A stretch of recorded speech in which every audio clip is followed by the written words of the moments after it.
Hello everyone. आज हम बात करेंगे श्रोडिंगर रिएक्शन के बारे में। Schrodinger reaction exam point of view से बहुत इंपॉर्टेंट है। इसके क्वेश्चंस कई बार जैम, गेट और सीएसआई या नेट में पूछे जा चुके हैं। तो श्रोडिंगर रिएक्शन है क्या, फिर हम उसका मैकेनिज्म देखेंगे और फिर इसके प्रीवियस ईयर के कुछ क्वेश्चंस। सो श्रोडिंगर रिएक्शन बेसिकली रिएक्शन है अजाइड और फॉस्फीन के बीच में।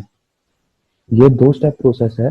फर्स्ट स्टेप में हमें अजाइड और फॉस्फीन की रिएक्शन होने के बाद एक इंटरमीडिएट मिलता है जिसे हम कहते हैं इम्यूनोफॉस्फोरिन।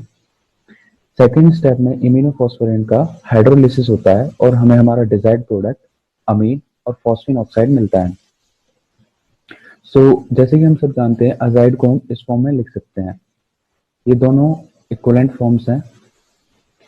हम मैकेनिज्म इस फॉर्म के थ्रू कराएं या इस फॉर्म के थ्रू कराएं तो इसका कोई इशू नहीं है, दोनों तरीके से करेक्ट है। क्लैडन में इसके थ्रू कराया गया है मैकेनिज्म, यहाँ पे एन पे अटैक कराया गया है, लेकिन हम सम अदर बुक्स में इसके थ्रू कराया गया है तो हम इसके थ्रू करेंगे। जैसे कि हम सब जानते हैं ट्राइफेनाइल फॉस्फीन के फॉस्फोरस के पास लोन पेयर होते हैं। ये बिहेव करेगा न्यूक्लियोफाइल की तरह। तो ये अटैक करेगा इलेक्ट्रोपॉजिटिव एटम पर, मींस इलेक्ट्रॉन डेफिशिएंट एटम पर।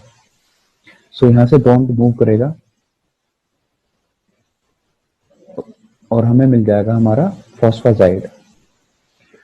फॉस्फाजाइड में अगर हम देखें तो नाइट्रोजन के ऊपर है नेगेटिव चार्ज और फॉस्फोरस के ऊपर है positive charge. Nitrogen is a electron rich, so it will attack on a electron deficient phosphorus atom, so it will form a cyclic transition state.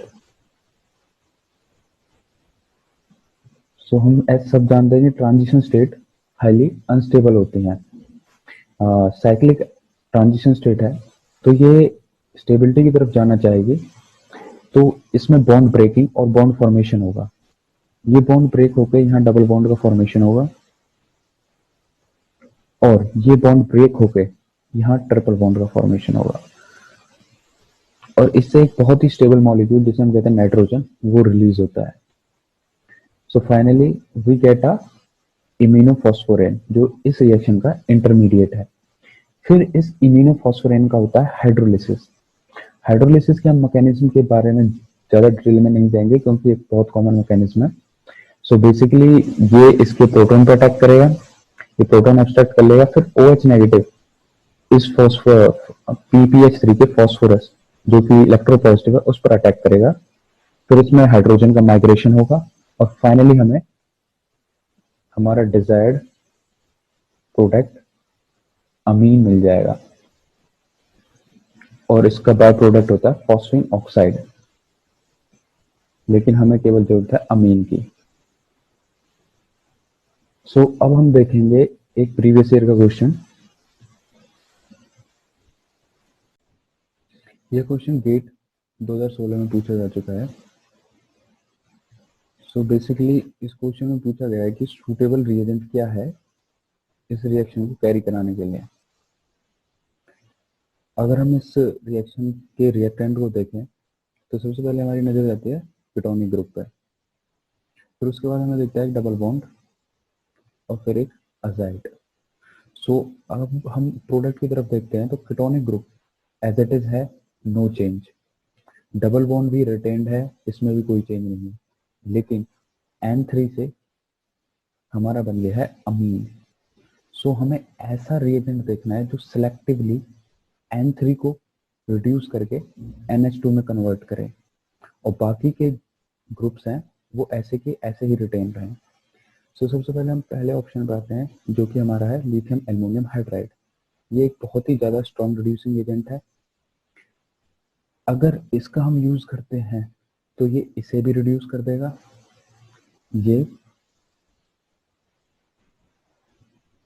इसको भी रिड्यूस करेगा और इसको भी रिड्यूस करेगा। अगर हम प्रोडक्ट की तरफ देखें तो केवल हमें N3 से NH2 में चाहिए, तो ये रिड्यूस तो करेगा लेकिन हाईली सिलेक्टिव नहीं है N3 कन्वर्टेड टू NH2।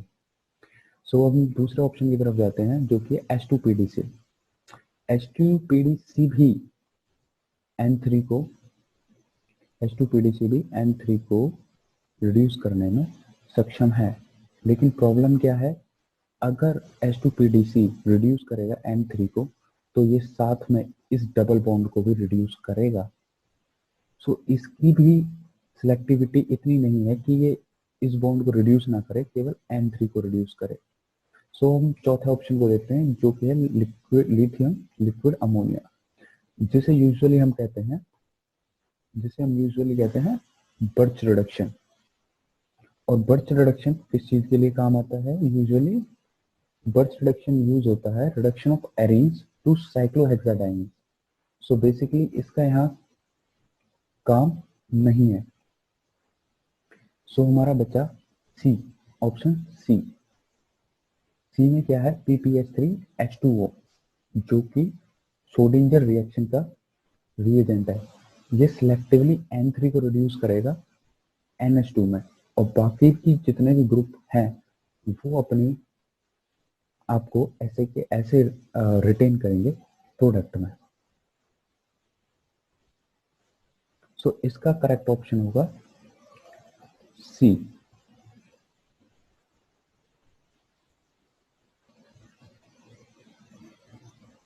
ये क्वेश्चन CSIR नेट 2011 में पूछा गया था।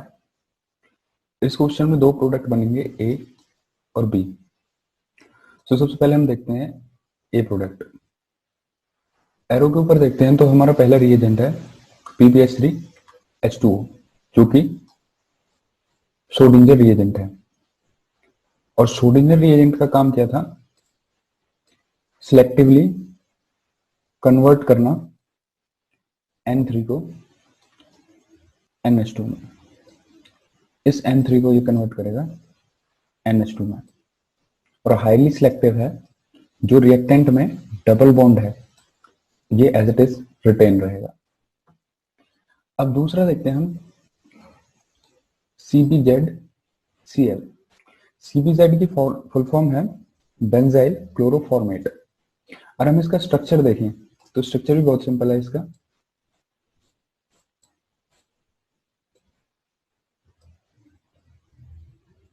ये क्लोराइड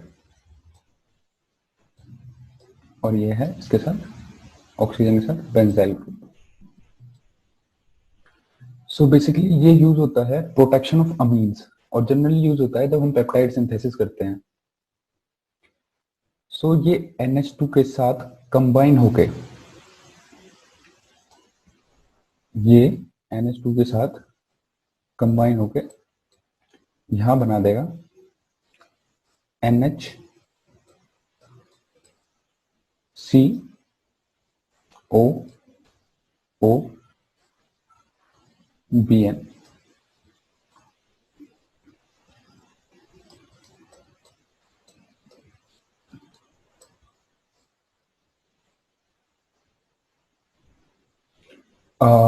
इसकी डी प्रोटेक्शन इस क्वेश्चन में यूज नहीं है, लेकिन अगर हम जान लेते हैं कि इसकी डी प्रोटेक्शन हमें भी हो सकती है, मतलब इस ग्रुप को रिमूव किया जा सकता है, इस वाले ग्रुप को रिमूव किया जा सकता है H2PDC की हेल्प से।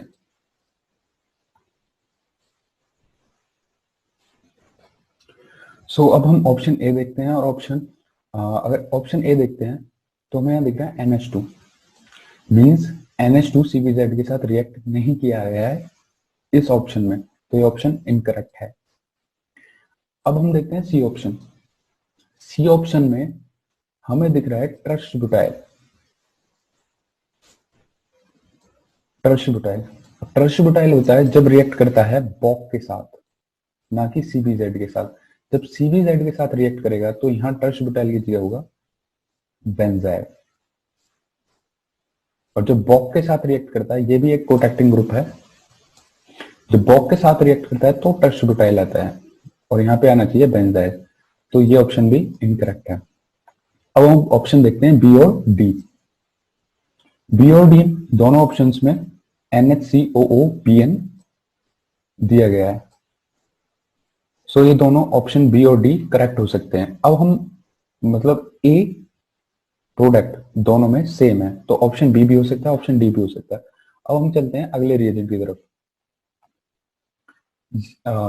HgOAC2, इसे कहते हैं हम ऑक्सीमर्क्यूरेशन।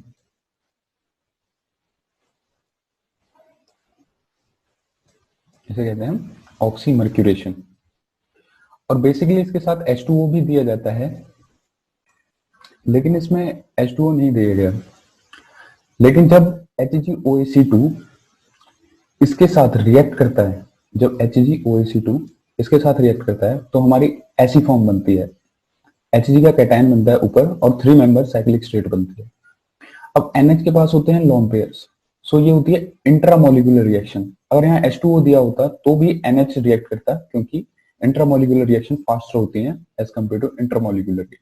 सो ये मोस्ट सब्स्टिट्यूटिव कार्बन एटम पे अटैक करेगा और ये बॉन्ड यहां से मूव होगा और हमें मिलेगी एक 5 मेंबर्ड रिंग।